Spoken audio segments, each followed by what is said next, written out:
नमस्कार। आज आम एक एमिति यात्रा बाहरिबा जहाँ आमको नहींजिब 1952 मसीहा अगस्ट मासर अखंड ज्योति पत्रिका भितरकू। सेठी पूज्य गुरुदेव पंडित श्रीराम शर्मा आचार्य किछि अमूल्य ज्ञान बांटिछंती। तेबे चालंतु आज सेही गभीर कथागुड़िकर सारांशकू मिसिकी बुझिबा। आउ आरंभरू ही देखंतु केते बड़ कथाटिए कुहा जाइछि। दुनियार सबुठारु शक्तिशाली एवं प्रभावशाली जंत्र कौन होई पारे? उत्तर हेउछि विचार। हाँ, आमर भावना, आमर चिंता। एई गोटिए धारणा उपरे ही पूरा आलोचनाटी आधारित। तेबे चालंतु देखिबा एहा केमिति काम करे। ठीक अछि। तेबे एही गभीर विषय को सहजरे बुझिबा पई आमे एहाकु चारोटी सोपान रे देखिबा। प्रथमे आमे विचारर शक्ति विषय जानिबा, तापरे सही विचार केमिति कर्मर रास्ता तैयारी करे ताहा देखिबा। तृतीय रे ज्ञान पाइबा पई कोन सब उपकरण अछि से विषय आलोचना करिबा।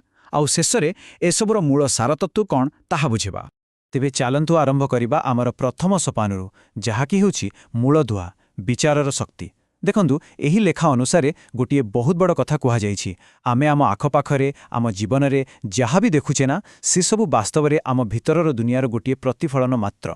एहार अर्थ हैला जेकोनसी परिवर्तनर आरंभ बाहर नुहे, बरং आम निज मन भितर ही हुई। आउ एठारे विचारकू केवल मनर कल्पना बोली कुहा जाइनी ना, एहाकू एक शक्तिशाली बळ बोली कुहा जाइछि। एमिति एक सूक्ष्म शक्ति जहा आलोक ठारू भी द्रुत गतिरे चाले। और सबुठु बड़ कथा हैला एही शक्ति ही आमर चरित्र, आम आखपाखर परिवेश आउ एपरिकी आम भाग्यकू भी गढ़ी थाए। भाबिले आश्चर्य लागुछि नुहे कि? एबे देखंतु एहार प्रभाव आम जीवनरे केमिति पड़े। एठी गोटे बहुत सुंदर उदाहरण दिया जाइछि। आमर प्रतिटी भावना, प्रतिटी विचार गोटिए गोटिए मंजी बा बीज भली। तेबे एहा स्पष्ट जे आमे जेउ भली मंजी पोतिबा, फल भी ठीक सेमिति ही पाइबा।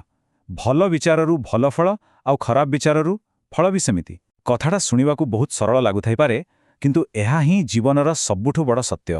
आउ एही चित्रटी सेही कथाकू आहुरी सुंदर भावरे बुझाई दउछि। एहा एक गभीर संपर्ककू देखाउछि। क्यों संपर्क? आम विचार आउ दिव्य कृपा भितरर संपर्क। जेतेबेले आमर मन आमर विचार शुद्ध होई जाए, सेतेबेले ही ईश्वरंक कृपा आम उपरे बर्षे। एहार अर्थ हैला बाहारु आशीर्वाद खोजिवा पूर्वरु आमकू प्रथमे निज भितरकू शुद्ध करिवाकू पड़िबो। ठीक अछि, एबे आमे बुझिगले जे विचार बहुत शक्तिशाली, किंतु प्रश्न उठुछि एहार प्रभाव आमे देखिबा केउठी? एहार उत्तर हैला आम कामरे, आम कर्मरे। तेबे चालंतु आमर परवर्ती सोपान को जिबा एवं देखिबा जे एही विचार केमिति कर्मर रूप निए। एठारे दुईटी संपूर्ण अलगा जीवनर चित्र देखा जाइछि। गोटिए पटे अछि सत्यर रास्ता। सेही रास्तारे चालिले कौन मिले? विश्वास, सम्मान और मनरे शांति। किंतु अन्य पटे अछि मिच्छर अंधारी रास्ता। सेठी कौन अछि?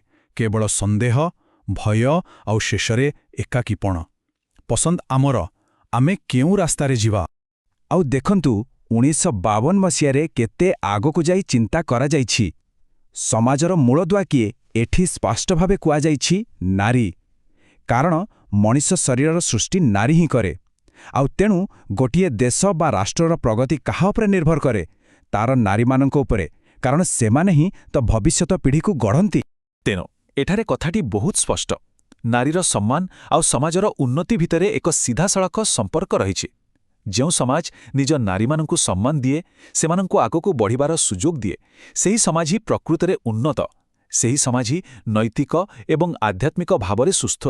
एपर्यंत आमे बहुत गुरुत्वपूर्ण सिद्धांत विषय कथा हेले, किंतु केवल जानिले तो हबनी, ताकू जीवनरे लगाइबाकू भी पड़िबो। तेबे प्रश्न हेउछि केमिति?